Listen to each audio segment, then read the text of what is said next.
उस्मा हमारे साथ मौजूद है। अस्सलाम वालेकुम उस्मा। वालेकुम, कैसी हैं आप? मैं बिल्कुल ठीक हूँ उस्मा। मैंने तो अभी बात शुरू ही की थी कि माँ बाप की कितनी जिम्मेदारी है कि वो जहाँ पर भी अपने बच्चों की शादी करते हैं तो ये देखें कि वो लड़का आया इस काबिल भी है या नहीं है। आपके 4 बच्चे हैं, आपके हस्बैंड जो हैं वो आपको मारते थे, पीटते थे, नौकरी कुछ नहीं करते थे, आप कमाती थी, इवन कि आपकी बच्चियाँ छोटी कमाती थी, वो एक ड्रामा में भी बच्चे वो आती थी। बिल्कुल। आपके हस्बैंड करते क्या थे? सबसे पहले तो ये बताएं जब आपने उनसे शादी की थी। देखिए, सबसे पहले तो ये कि शादी तो ज़ाहिर सी बात है मेरी अरेंज मैरिज थी, ठीक है मेरी, क्योंकि आप इतनी आपकी बातचीत से मुझे पता चल रहा है कि आपकी अच्छी फैमिली से आपका ताल्लुक है। बिल्कुल। तो मेरे वालिद थे, ज़ाहिर सी बात है मैं घर में सबसे छोटी थी, उससे छोटा सिर्फ एक भाई था, बाकी सबकी शादी हो गई थी और माशाल्लाह अल्हम्दुलिल्लाह सब बहुत अच्छे घरों में हैं और सब बहुत अच्छे हैं। मतलब मेरे बड़े भाई भी एक बड़ी पोस्ट पर हैं इस वक्त भी स्टिल, और सब बहुत अच्छे हैं मतलब, लेकिन बस अरेंज मैरिज थी और बस रिश्ता आया और मेरे भाई के वो जानने वाले थे, उनके बड़े भाई कि भाई ठीक है वो अज़हर भाई के जानने वाले हैं, और वो इस तरह से बस शादी हो गई। शादी इस तरह से हुई कि बस वो इंगेजमेंट हुई। मेरे हस्बैंड जो थे वो जापान में थे, कराची में नहीं थे। अच्छा। पाकिस्तान में, जापान में थे। तो फिर देखा बस मेरे भाई वगैरह इसके हक़ में नहीं थे, लेकिन आपको पता है जो पुराने थोड़े लोग होते हैं, मेरे अम्मी अब्बू, तो अब्बू का ज़ाहिर है बाईपास हुआ था, तो अब्बू कहने लगे मेरी आखिरी बेटी है और अच्छा रिश्ता है और सब जानने वाले हैं, हम चलते हैं देखने। बस उनको लगा कि भाई नहीं भाई चलो ठीक है, और मैंने देख लिया और चलो भाई हम मंगनी कर देते हैं। मंगनी हो गई मेरी। तो लड़का तो यहाँ पे था नहीं? लड़का तो यहाँ पे नहीं था, बस उसके घर वालों को देख के उनकी वालदा इतनी सीधी बन के, इतने भाई भाई भाई, बस वो जिस तरह से होता है एक मामला उस तरह से हुआ। फिर उसके बाद में उन्होंने जो थोड़े से पैर तोलना शुरू किया। फिर उसके बाद 8 महीने गुजर गए तो उन्होंने कहा कि जी हम टेलीफोन पे निकाह करना चाहते हैं। तो मेरे वालिद की तबीयत बहुत ख़राब थी, तो मेरे भाई थोड़ा सा इस बात पे थोड़ा नाराज़ हुए और उन्होंने कहा नहीं हम निकाह नहीं करेंगे, आप अपने बेटे को बुला लें, हम अपनी बहन रुखसत कर देंगे। तो उन्होंने कहा नहीं नहीं वो बस 1 साल लगेगा, वो आ जाएगा जापान से और ये वो उसकी कुछ प्रॉब्लम्स हैं, वो वहाँ पर है अभी, तो बस अभी तो वो नहीं आ सकता। टेलीफोन पे निकाह हो गया। अच्छा, आपने नहीं देखा? मैंने नहीं देखा। आपका टेलीफोन पे निकाह हो गया। वो आए कब, कितने से बाद आपकी स्थिति हुई? अच्छा, उन्होंने ये कहा था जब निकाह हुआ मेरा मंगनी के 8 महीने बाद, तो उन्होंने कहा था कि बस अभी अगले साल वो आ जाएगा और जून जुलाई में वो आ जाएगा। 4 साल गुजर गए, उसी इंतजार में मेरे वालिद की डेथ हो गई।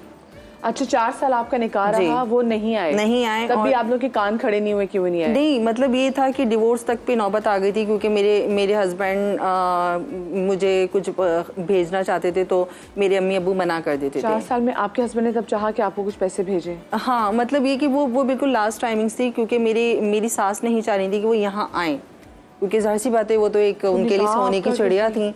और हाँ, मैं तो यहाँ पर अपनी अम्मी अब्बू के घर थी, बस निकाह हुआ था। वहाँ पे जाने का कोई सिलसिला नहीं हो रहा था कि आपको जापान वो बुला रहे थे, लेकिन मेरी सास ने बीच में इसी बात से मतलब तजाद हुए कि जी ये तो जाएगी और लाखों रुपए लगेंगे और ये वो, तो नहीं, वो फिर उन्होंने इतने तजाद डाला और हमें तो कुछ पता ही नहीं था कि मेरे और मेरे वालिद और मेरी वालदा के बारे में क्या क्या बातें वो उल्टी सीधी पहुँचाती थी। अच्छा, जब आपके 4 साल बाद फिर जब आपकी शादी हो गई, हाँ, आपका अपने हस्बैंड के साथ पहला इख्तिलाफ कब हुआ?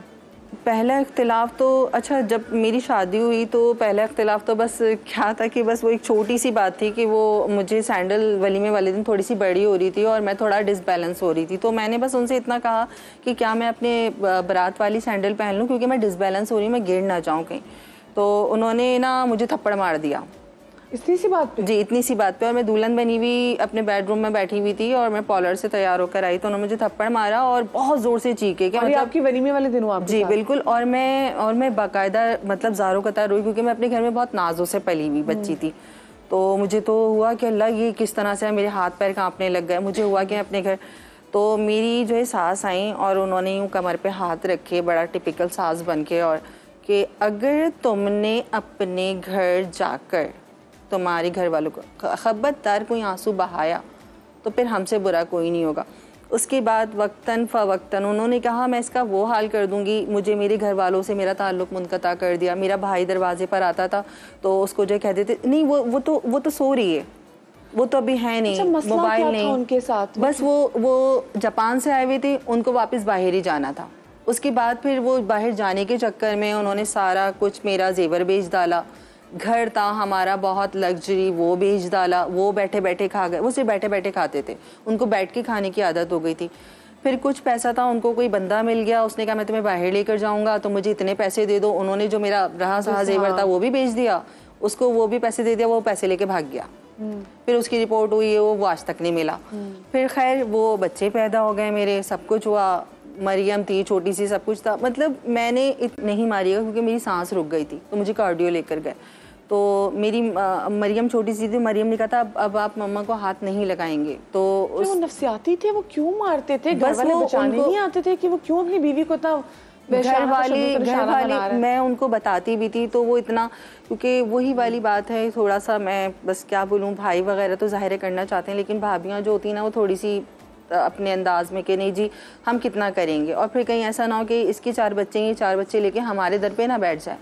तो मैंने फिर ऐसा कुछ भी नहीं किया। मतलब मदिया मैंने इतना सरवाइव किया है इस माशरे में कि मैंने अपने 4 बच्चों को लेके किस तरह से पाला है वो मैं ही जानती थी। अच्छा, कि आपके ने ये भी बताया था कि जब आप नमाज पढ़ रही होती थी? जी बिल्कुल। तो वो तब भी आके बदतमीजी करते थे? बदतमीजी वो तो करती थी क्योंकि ये सीख उनकी वालदा की तरफ से थी। क्योंकि जब मैं नमाज पढ़ती थी ना, तो अगर नमाज में मुझे आदत नहीं है, मैं नमाज बहुत सुकून से पढ़ती हूँ, तो जब मैं नमाज़ पढ़ती थी तो मेरी सास मुझे कहती थी कि ये ना जादू टोने कर रही है, और जबकि जादू टोने खुद उनकी बेटी कर रही होती थी, उल्टी जा नमाज बिछाकर और पुतले जलाकर और पता नहीं क्या क्या, मतलब पता नहीं क्या क्या।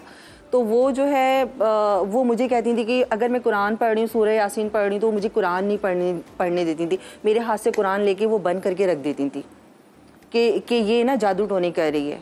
कुरान में कौन सा जादू टोना होता है आप मुझे बताइए।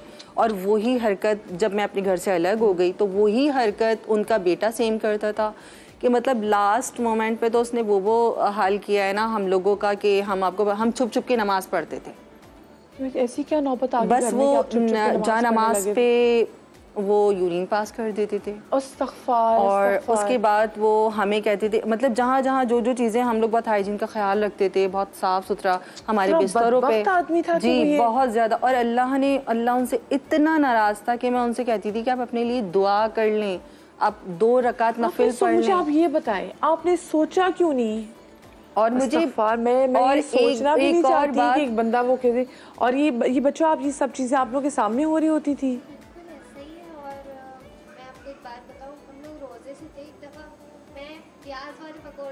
हाँ एक्चुअली तो हाँ। ना मम्मा ने कहा था उनसे सिर्फ इतना सा कि मुझे जो है ना आलू ला के दे दो, मुझे ज़ैनब के लिए पकोड़े बनाने, उसका रोज़ा है। तो उन्होंने कहा मैं क्यों ला कर दूँ, और ऐसे ना मतलब गुस्सा करने लग गए, और इतनी सी बात पे उन्होंने हमें बेल्टों से मारा। रोज़े की हालत में हमें अफ्तार हो गई थी पिटते पिटते। अल्लाह, मैं बच्चे ये मैं चाहूँगी आप इस माइक में, क्योंकि इसी माइक में this mic is not working. अच्छा, आप बात जो कर रहे थे कि आपको बैट से मारा? जी जी। और आप रोजे से बेल्ट से मारा? जी जी। जस्ट बिकॉज आपको नहीं पकौड़े खाने थे? जी जी बिल्कुल ऐसा ही है। तो छोटी छोटी बात पे वो आप लोगों को अपने बाबा को कोई प्यार याद है कि उन्होंने आपसे प्यार किया हो कभी?